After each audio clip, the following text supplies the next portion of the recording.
Je vais vous parler du projet Centre de communication Citroën de Manuel Gautran, qu'il envisage à deux points de vue. D'une part, la reconvocation de la part méthodologique de l'automobile, c'est-à-dire la méthodologie dans la firme Citroën. Son histoire durant a participé à plein croisière jaune, DS, de chevaux, rallye africain. Celle-ci est déclinée à l'intérieur du bâtiment au moyen de 6 plateformes d'exposition pour automobiles.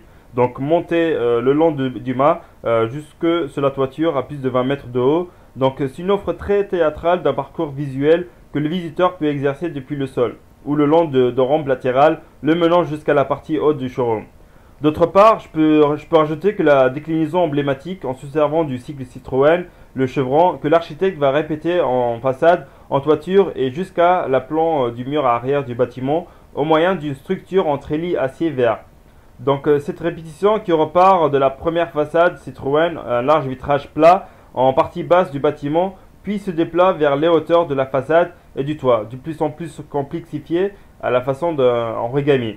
Je peux définir donc que c'est une gigantesque résille en tube d'acier qui déploie en un seul geste une courbe génératrice du volume unique fédérant la façade verticale au fond de parcelles surabaissées. Donc en effet, c'est une peau extérieure réalisée à partir de pièces en verre clair allant du rectangle au losange, en passant par le triangle recouvre l'espace d'un ruban vitré de 11 mètres de large, plié comme un tangram japonais. Donc teinté de rouge par endroits, l'enchevêtrement des plaques fait naître en façade les chevrons emblématiques de la marque. Je cite donc, je rajoute donc le showroom Citroën version Manuel Gautran articule donc en fait deux dimensions symboliques attachées à l'automobile. L'une phallique, c'est-à-dire la puissance, la vitesse, la domination de l'espace valorisée par les véhicules placés sur les plateformes.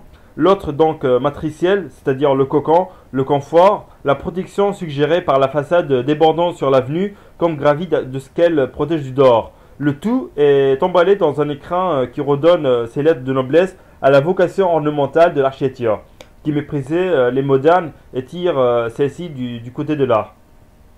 Je peux définir encore que c'est un lieu de culture sensible permettant d'entrer au cœur de la marque, une pièce unique investissant non plus une vitrine, mais les 25 mètres de haut de bâtiment sous forme d'un présentoir sculpture à voiture.